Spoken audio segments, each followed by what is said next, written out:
میرے بندے بندے کو بہت خوبصورت زندگی مبارک ہو. کدھر؟ فی جنت عالیہ، اونچی شان جنت میں. اس میں کیا ہے؟ قطوفها دانیہ، جیسے یہ فانوس لٹکا ہوا ہے کہ ایسے پھل تمہارے سروں کے اوپر لٹکے ہوئے ہوں گے. کلو وشربو، کھاؤ پیو، بما ہنیئا، مزے کے ساتھ. مزے کا کیا مطلب ہے؟ کمائی کے بغیر. مزے کا کیا مطلب ہے؟ بیماری کے بغیر. مزے کا کیا مطلب ہے؟ پکانے توڑنے چھیلنے کے بغیر. مزے کا کیا مطلب ہے؟ پیو پیشاب نہیں. مزے کا کیا مطلب ہے؟ کھاؤ پاخانہ نہیں. مزے کا کیا مطلب ہے؟ 1 کروڑ سال کھاتے رہو، نہ زبان کے ذائقے میں کمی نہ پیٹ میں کمی.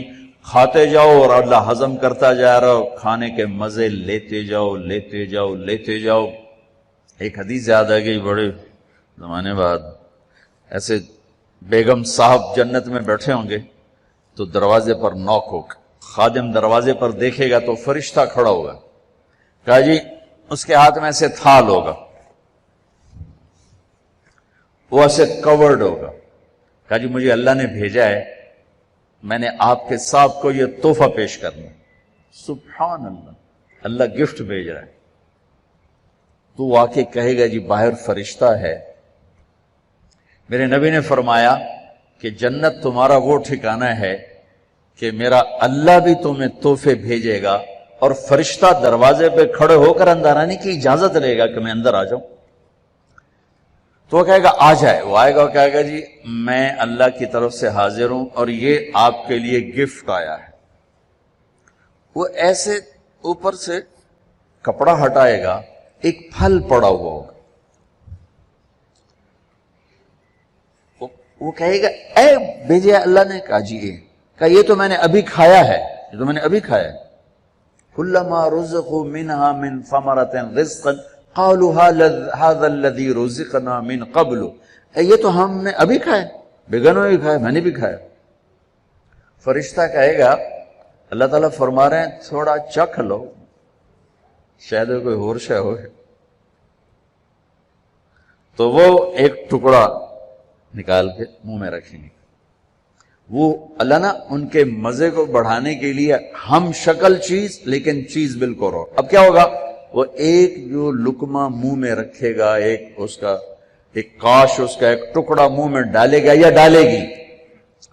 اگر اس کی جنت میں 10 کروڑ قسم کے پھل ہیں یا 10 لاکھ قسم کے پھل ہیں، اس ایک چھوٹے سے ٹکڑے میں اللہ پوری جنت کے ذائقے بھر کے اس کو الگ الگ محسوس کروائے گا. الگ الگ 10 کروڑ ذائقے محسوس کرے گا، 10 لاکھ ذائقے محسوس کرے گا.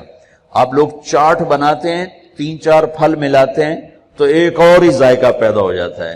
میرا اللہ اس ایک لقمے میں ہر پھل کا الگ ذائقہ ڈال کے پھر کہے گا ہاں بھائی او یہ کوئی ہو رہے وَأُتُوا بِهِ مُتَشَابِهًا. کہ میرے بندے وہ تو میں نے ہم شکل تو نے کھایا تھا، یہ تو تیرے رب کا بھیجا ہوا ہے. پرندے آئیں گے، پرندے گھیر لیں گے، کہیں گے پرندوں کا قد ہوگا اونٹ کے برابر، اونٹ کے برابر پرندے آ کر بیٹھ جائیں گے. کہا حضور اب مجھے کھائیں. بیگم صاحب اب مجھے کھائیں. وہ تو کہے نہیں ایسے نہیں، اب مجھے کھائیں. یہ کیوں ہو رہا ہے؟ یہاں تو بھاگنا پڑتا ہے نا. خیر آپ تو برائلر مرغیاں کون تو پہلے ہی موئیاں پئی ہوندی ہیں، کدی اہیں پئی ہوندی ہیں، کدی اہیں پئی ہوندی ہیں. لیکن جب ہمارا دیہاتی کلچر تھا اور بجلیاں نہیں ہوتی تھیں، ہمارے مہمان آتے تھے تو وہ مرغیوں کے پیچھے نوکر بھاگ رہے ہوتے تھے، آگے مرغی پیچھے نوکر. ہمارے دیرے کا نوکر ہوتا تھا چاچا گامو، میرے سامنے آ گیا اور پھدے ککڑ پھدے میاں دے پرانے آ گئے، میاں دے پرانے آ گئے. وہ مرغی طاقتور، اس لیے تو آج کے جوانوں میں جان ہی کوئی نہیں، برائلر کھا فنا ہو گئے. تو وہ آگے آگے ہوتے تھے، نوکر پیچھے پیچھے ہوتے تھے. وہ کون کبھی ادھر بھاگے کبھی ادھر بھاگے، پھر وہ ذبح ہوتی تھی، پھر وہ پیش کی جاتی تھی. تو یہ سارے پرندے یوں آ کر بیٹھیں گے حضور اب مجھے کھائیں. نہیں اب مجھے کھائیں. یہ کیوں کہہ رہے ہیں؟ موت کوئی نہیں. جب یہ کھایا جائے گا نا یہ پھر زندہ ہو جائے گا. موت کوئی نہیں. ایک پرندہ بیچ میں کہے گا آپ ان سب کو چھوڑیں اب مجھے کھائیں. وہ کہیں گے کیوں؟ تیری کیا خصوصیت ہے؟ وہ کہے گا میں نے جنت الفردوس کی گھاس کھائی، اور سلسبیل چشمے کا پانی پیا ہے. رعیت من الجنت تحت العرش وشربت من ماء سلسبیل، میں نے سلسبیل چشمے کا پانی پیا ہے اور میں نے جنت الفردوس کی گھاس کو کھایا. اچھا یار یہ ٹھیک ہے، اب ایک پیش کرو. تو اس کے 70,000 پر ہوں گے اس پرندے. وہ اپنے پروں کو ایسے پھیلائے گا. کبھی آپ نے مور کو ناچتے دیکھا؟ اپنے پروں کو جب پھیلاتا ہے کتنا حسین نظر آتا ہے. وہ یوں اپنے پر پھیلائے گا ایسے، اور پھر ان کو یوں ذرا سا حرکت دے گا. اتنا کرے گا تو ہر پر میں سے کھانے کی ایک ڈش تیار دونوں کے سامنے پیش کر دی جائے گی. بیگم صاحب، میاں صاحب سامنے ڈش. 70,000 ڈشز ایک پرندے سے اللہ نکال کر کھلائے گا. کھا میرا بندہ، تجھے دنیا میں حرام کھانے سے روکا تھا نا، آج کھا. تم دنیا میں شراب سے روکا تھا نا، آج پی. تمہیں دنیا میں جھوٹ سے روکا تھا نا، آج اس سچ کی کمائی کھا. تمہیں دنیا میں ہیرا پھیری سے روکا تھا نا، آج اس کی کمائی کھا. کہ آج تیرا رب کھلانے والا بھی ہے، پلانے والا بھی ہے، دینے والا بھی ہے. یہ نہ ختم ہونے کا ہے. تو مانگنے سے تھکے گا نہیں، وہ دینے سے تھکے گا نہیں. نہ اللہ کی کوئی انتہا ہے، نہ تیری زندگی کی کوئی انتہا ہے. اب جاؤ ہمیشہ کی زندگی گزارو، ہمیشہ کے مزے گزارو. بات فرمائیں گے یہ میرے بندے بندی کو خوبصورت زندگی مبارک ہو، اور اس کے عالی شان پھل اور اس کی عالی شان زندگی. کلوا واشربوا ہنیئا بما اسلفتم فی الایام الخالیہ. ایک بدو آیا، ایسے محفل تھی، کہنے لگا یا رسول اللہ جنت میں گھوڑے ہوں گے؟ آپ نے کہا ہوں گے، لیکن ہوا میں اڑیں گے، زمین پر نہیں چلیں گے، ہوا میں اڑیں، سب زمرد. دوسرا بولا یا رسول اللہ اونٹ بھی ہوں گے؟ تو گھوڑے تو اٹھ ہی آئیں. جو آج کا دور ہوتا تو کوئی پوچھتا کہ جہاز بھی ہوں گے، لینڈ کروزر بھی ہوگی. آپ نے کہا اونٹ بھی ہوں گے، ہوا میں اڑیں گے. ایک بولا یا رسول اللہ کھجور ہوگی؟ کھجور ہوگی؟ آپ نے کہا ہاں ہوگی، لیکن کھجور کا دانہ 12 ہاتھ لمبا ہوگا. 12 ہاتھ. اب تمہیں خیال آئے گا کہ ساڑھا تک قد 5 فٹ تے 12 ہاتھ کا مطلب ہے 25 فٹ کا دانہ. تسی چاونا کیویں تے کھاونا کیویں؟ تو اللہ نے اما حوا بابا آدم کو 130 فٹ پہ بنایا تھا، وہ 130 فٹ پر اللہ واپس لوٹا دے. ایک بدو بولا یا رسول اللہ جنت میں صحرا ہے؟ آپ نے کہا صحرا بھی ہے، لیکن ریت کا نہیں، مشک اور یاقوت کا صحرا ہے. ایک بدو بولا یا رسول اللہ جنت میں موسیقی بھی ہے؟ موسیقی بھی آپ کہاں ہے، لیکن ان کے لیے جو دنیا میں نہیں سنتے. این الذین کانوا ینزہون اسماءہم عن اصوات المزامیر. اعلان ہوگا وہ کہاں ہیں جنہوں نے اپنے کانوں کو شیطانی آوازوں سے بچایا اور شیطانی نغموں سے بچایا. یہ قید لگائی جائے گی. آپ نے کہا ہاں ہے. جنت میں ایک درخت ہے، اس کا نام ہے فیض. وہ کیا فیض دے گا؟ اس کے نیچے جنت کی لڑکیاں اللہ کھڑی کرے. وہ درخت کو ایک ہوا ہے، اس کا نام ہے مثیرہ. وہ اس کو ایسے حرکت دے گی، اس کے پتے اور ٹہنیاں آپس میں ٹکرائیں گے.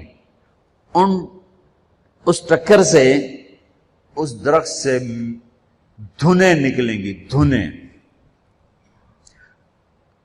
ایک اور حدیث اس کے ساتھ جوڑ رہا ہوں، یہاں نہیں، ایک اور حدیث کے ساتھ جو میں پہلے حدیث بیان کر رہا ہوں یہ اس کا حصہ نہیں، اس سے پہلی کا حصہ ہے. دنیا میں جتنے سر بنائے گئے اور جتنی دھنیں تیار کی گئیں، ہر دھن ہر سر اس درخت سے اللہ تعالیٰ اپنے بندوں کو سنائے گا. سنو اس کے ساتھ جنت کی لڑکیوں کو کہے گا گاؤ.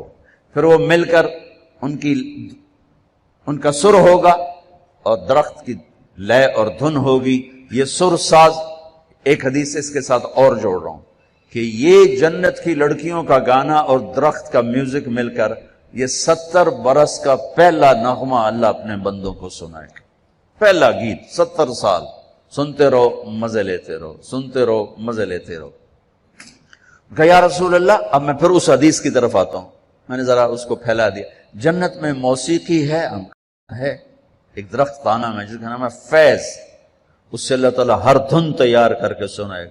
اور جنت کی لڑکیوں کو، اور جنت کی لڑکی کا گلا اور سر کیا ہے، اس سمندر میں کو ڈالے تو ساتوں سمندر میٹھے ہو جاتے ہیں، تو اس کی آواز کیسی ہوگی، اس کا گلا کیسا ہوگا؟ اب کون بتائے اور میں کیسے بتاؤں؟ یہ کہو سلام کرو، والملائکۃ یدخلون علیہم من کل باب، چاروں طرف سے فرشتے آئیں گے، سلام علیکم سلام علیکم۔ اب یہ ہے اصل گاڈ آف آنر، وہ فرشتے آ کر کہیں گے سلام علیکم سلام علیکم سلام علیکم۔ یہ کہیں گے یار تسی سانو سلام کیوں کیتی جاندے ہو، تسی فرشتے اسی بندے۔ وہ کہیں گے بما صبرتم بما صبرتم، وہ جو آپ لوگوں نے دنیا میں صبر کی زندگی گزاری تھی، آج اس کے صلے میں اللہ ہمیں کہہ رہا ہے ہم آپ کو سلام کریں۔ فرشتے غائب ہو جائیں، عجیب گل بن، فرشتے سلام کر، علی ہو گیا اور فرشتے سلام کر، حبیب ہو گیا فرشتے سلام کریں، عذابی لے رب کا عرش۔ یہ ان بڑے بڑے مالداروں نے نا اپنے چوکیدار کھڑے کیے ہوتے ہیں جو ان کو آتے جاتے سلوٹ کرتے ہیں۔ میں ان سے کئی دفعہ کہہ چکا ہوں یہ فرعونیت ہے، اس سے توبہ کرو۔ ان سے سلوٹ نہیں کرتے، یہ اپنی تنخواہ کو سلوٹ کرتے ہیں۔ چوکیدار بھی رکھو، نوکر بھی رکھو، یہ کام نہ کرواؤ، یہ تکبر ہے، یہ فرعونیت ہے۔ جو وردی پہنانی ہے پہناؤ، لیکن یہ نہ کرواؤ، انسانیت کی توہین ہے یہ۔ پیسے سے تمہیں کوئی پر نہیں لگ گئے، تمہیں بھی اس سے مٹی میں جا کے مل جانا ہے جس میں تمہارے خادم نے جا کے مل جانا ہے۔ شاہ و گدا کو قبر برابر کر دیتی، ادن اور آلہ کو قبر برابر کر دیتی ہے، سب کی ہڈیوں کو پگھلا دیتی ہے، سب کے ماس گوشت کو نوش لیتی ہے۔ تو اللہ رزق دے تو جھکو، اٹھو نہیں جھکو۔ سلیمان علیہ السلام کا تخت جب ہوا میں اڑتا تھا تو اپنی ٹھوڑی یہاں لگا لیتے تھے، یہاں یوں کر لیتے کہ اللہ سب تیری عطا ہے، میری کی ہے، سب تیری عطا، یوں ہو جاتا تھا۔ میری طرف سے آپ 10,000 نوکر رکھو، یہ نہ کرواؤ، یہ نہ کرواؤ۔ یہ تکبر کی نشانی ہے، یہ عجب کی نشانی ہے، یہ فرعونیت کی نشانی ہے۔ میرے نبی نوکروں کے ساتھ بیٹھ کے کھانا کھاتے تھے، ہمارے گھروں کی طرح نہیں تھا کہ نوکر کے برتن الگ ہیں اور ساتھ کے برتن الگ ہیں۔ نوکر کی پیالی الگ ہے اور ساتھ کی پیالی الگ ہے۔ بھائیو اللہ دے تو زمین کی طرف جھکو، زمین کی طرف جھکو۔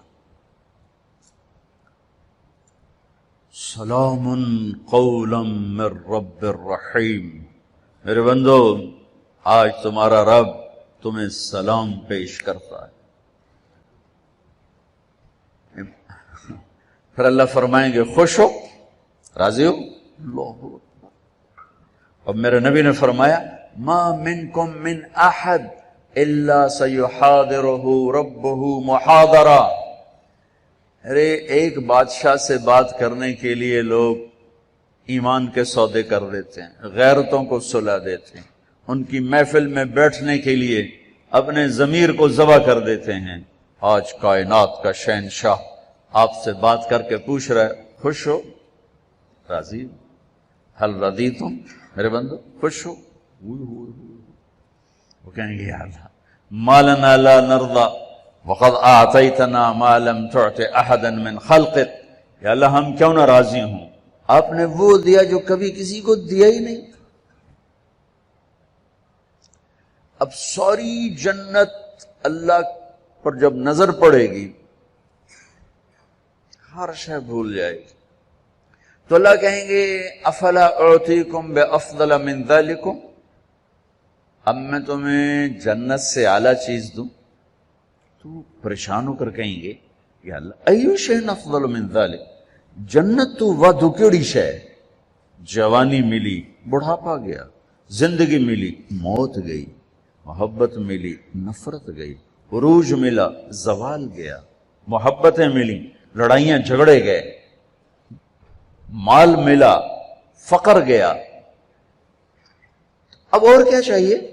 سونے چاندی کے محل ملے، دودھ شہد شراب پانی کے دریا، نہریں نہیں ہیں دریا ہیں، دودھ شہد شراب پانی کے دریا ہیں، اور ایک نہیں بے شمار ہیں۔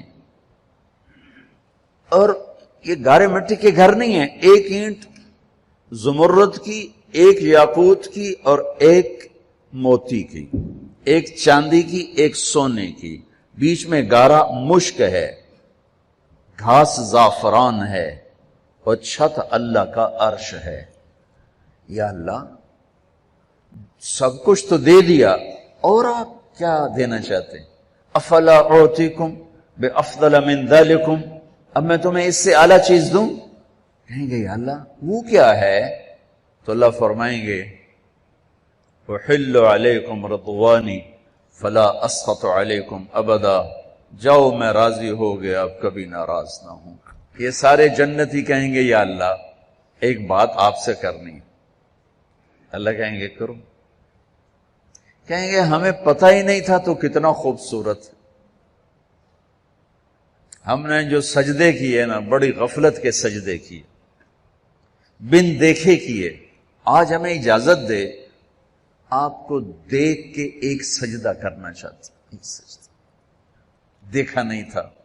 از لذت دیدارش خسرو چتما گفتن سردادن و جاندادن نا دیدار رخ یارے، یا اللہ دیکھے بغیر تیرے اوپر قربان ہوئے، سولیوں پہ لٹکے، آروں سے چرے، ٹکڑے ٹکڑے ہوئے، آج تجھے دیکھا ہے تو پتہ چلا ہے کہ تو کیا ہستی ہے، اجازت دے ایک سجدہ کرنا چاہتے ہیں تیرا دیدار کرتے ہوئے۔ میرا اللہ کیا فرمائے گا؟ قد وضعت عنکم مؤونۃ السجود، وہ سجدے لاہور میں تھے، ختم، ہٹا دیے۔ طالما اتعبتم لی الابدان وانصبتم لی الوجوہ، تم نے بہت عرصہ میرے سامنے کھڑے ہو کر آنسو بھی بہائے، ماتھے بھی ٹیکے، ختم۔ الآن افضیتم الی روحی و کرامتی، اب تم آئے ہو میرے مہمان خانے میں۔ دنیا میں تمہاری میری نسبت تھی آقا اور غلام کی، عبد اور معبود کی، تم غلام میں آقا، تم عبد میں معبود، لیکن دنیا اب کیا ہے؟ اب تم مہمان ہو اور میں تمہارا میزبان ہوں، اور مہمان سے کام لینا میزبان کی غیرت کے خلاف۔ جاؤ سب چھٹی ہے، کچھ نہیں ہے، بس کھاؤ پیو۔ اللہ تعالیٰ پردہ فرمائیں گے تو کہیں گے یا اللہ جنت نہیں چاہیے، تیرا دیدار چاہیے، بس دکھاتا رہے۔ تو اللہ تعالیٰ فرمائیں گے اب کچھ اور کام بھی ہیں، تو تم ایسا کرو جمعے آ جایا کرو، ہماری محفل ہوگی، ہماری مجلس ہوگی، ہماری بات ہوگی، ہماری گفتگو ہوگی۔ تو وہ کہیں گے یا اللہ نہیں چاہیے، بس اپنا آپ دیکھا گا، نہیں جاؤ جمعے کو آؤ، جمعے کو۔ لیکن جو جنت الفردوس والے ہیں، جنت الفردوس والے، ان کو جمعے کا انتظار نہیں کرنا ہوگا، وہ صبح بھی رب کا دیدار کریں گے اور شام بھی رب کا دیدار کریں گے۔ اور آپ نے فرمایا اللہ باقی جنت والوں کو تو دیدار عام کرائے گا اور ابو بکر کو دیدار خاص کرائے گا۔ ان اللہ یتجلی للناس عامۃ ولابی بکر خاصۃ، دیدار عام ہے دنیا کے لیے اور دیدار خاص ہے ابو بکر کے لیے۔ دیدار عام کا میں نے تھوڑا سا نقشہ آپ کے سامنے پیش کیا، تو بدنی دیدار خاص اللہ کا ابو بکر کے لیے کیا ہوگا؟ بھائیو بہنوں، یہ زندگی کی معراج ہے، جو اللہ کو راضی کرتے کرتے کرتے یہاں تک پہنچ گیا کامیاب ہے۔ وہ جھونپڑے سے جنازہ اٹھے یا شاہی محل سے جنازہ اٹھے، وہ کامیاب ہو گیا۔ زبیدہ 3 بر اعظم کی ملکہ، 3 بر اعظم کی ملکہ، اس کو خواب میں کسی نے دیکھا، فوت ہو گئی تھی۔ تو خواب کے ساتھ کیا ہوا کہ وہ جو میں نے مکہ والوں کے لیے نہر کھدوائی تھی، اس کی پہلی کدال کے پڑتے میری بخشش ہو گئی تھی۔ وہ 3 بر اعظم کی ملکہ ہو یا 3 مرلے کے مکان کی غریب سی خاتون ہو، اگر اللہ راضی ہو گیا ہے مسئلہ حل ہو گیا۔ اگر اللہ ناراض ہے تو قوم بڑا خطرناک ہے۔ بھائیو اس گھاٹی سے گزرنا ہے، گزر کے اللہ تک پہنچنا ہے، گزر کے اللہ تک پہنچنا ہے۔ رسول اللہ صلی اللہ علیہ وسلم نے ارشاد فرمایا، سورہ فاتحہ خزانۂ عرش کے نیچے سے نازل ہوئی ہے۔